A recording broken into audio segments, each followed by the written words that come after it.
Bon, là, on a fait les deux premières parties. On a un numéro que le jeu nous demande et un numéro trouvé au hasard. Pour finir notre jeu de loterie, on va comparer les deux. Mais tu vois, en fait, on a un problème. Notre jeu ne se souvient pas des deux numéros. Il les affiche et il les oublie. Ah oui, tu m'avais bien dit au début que Scratch ne faisait rien si on lui demandait pas de le faire. On lui a pas dit de se souvenir, alors il oublie. On va lui demander de se souvenir des deux numéros. Dans Scratch, ça s'appelle des variables. C'est comme un bout de papier sur lequel on écrit pour s'en souvenir. Ah, c'est comme moi, j'écris tout sur des bouts de papier parce que sinon j'oublie. Donc, tu vois Tom, on va dans le menu Données, on crée une variable. J'écris mon numéro. Voilà, maintenant on peut retenir notre numéro. On va s'en servir pour retenir le résultat de la question dans mon numéro. En gros, on demande un numéro et on l'écrit sur un papier pour s'en souvenir. Donc tu vois, pour l'instant, on demande un numéro et on l'affiche. À la place, on va écrire dans la variable le résultat de la question.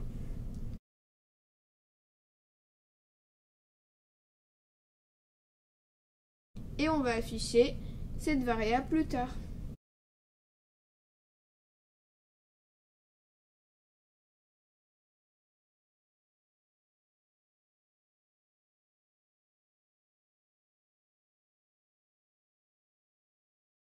On va faire pareil pour le numéro au hasard. Pour l'instant, on l'affiche et on l'oublie. À la place, on va écrire le numéro au hasard dans une variable. Et on va afficher cette variable plus tard. Donc il faut créer une seconde variable. Donc on va donc créer une variable. On va entrer le nom numéro au hasard. Et voilà. Donc ensuite, on va séparer pensée à et nombre aléatoire.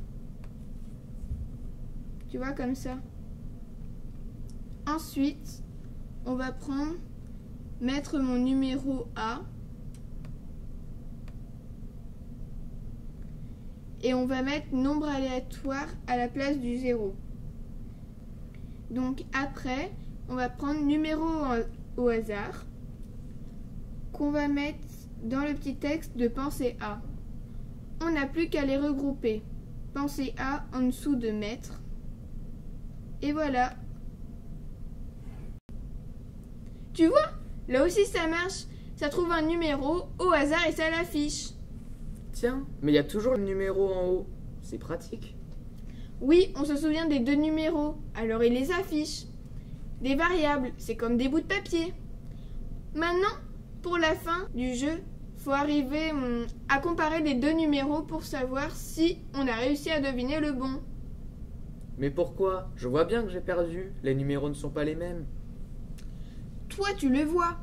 Mais le jeu ne le dit pas si tu as gagné ou perdu. Moi, je voudrais un jeu qui trouve la réponse tout seul. Donc, on va aller dans le menu Opérateur. On va glisser le bouton égal. On va aller dans le menu Données.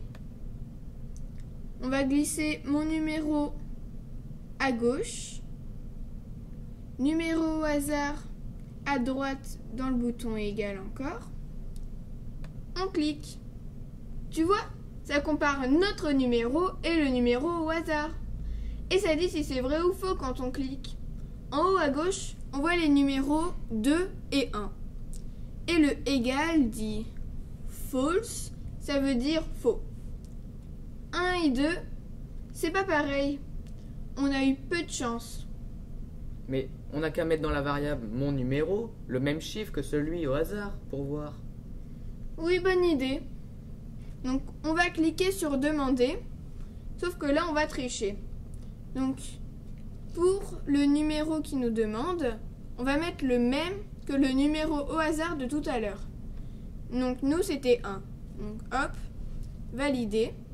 Et donc là, on va cliquer sur le égal. Et ça met true, qui veut dire vrai.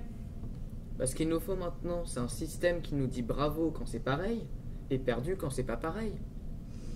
Ah, ben ça existe. C'est une condition. Donc là, on va aller dans le menu contrôle. On va prendre si, alors et sinon. Dans le premier espace entre si et alors, on va mettre le égal. Dans l'espace suivant, donc on va aller dans apparence et on va mettre le dire pendant 2 secondes. On va remplacer hello par bravo.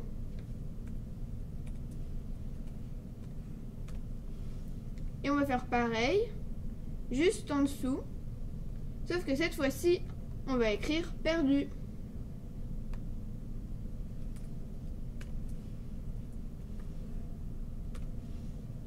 On clique. Ouais, on a gagné, regarde, il y a écrit bravo. Ah oui, on avait mis le même numéro que celui au hasard, c'est pour ça. Oui, on va tester plein de numéros maintenant. Donc je vais cliquer sur demander. Hop, je vais entrer mon numéro. Je valide. Ensuite, je vais cliquer sur la deuxième liste avec mettre et penser à. Hop. Il me propose un autre numéro au hasard. Donc c'est bon, c'est en haut dans les variables. Je vais comparer. Oh non, on a perdu. Bon, alors on recommence. On clique sur demander. On entre un numéro. Je valide. On clique sur la deuxième liste. Alors...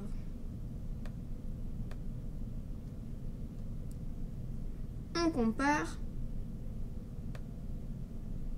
Et oui, on a gagné! Oh, ça marche! Oui, il reste juste à mettre tout à la suite. On commence par un drapeau de départ. Donc on va dans le menu événements.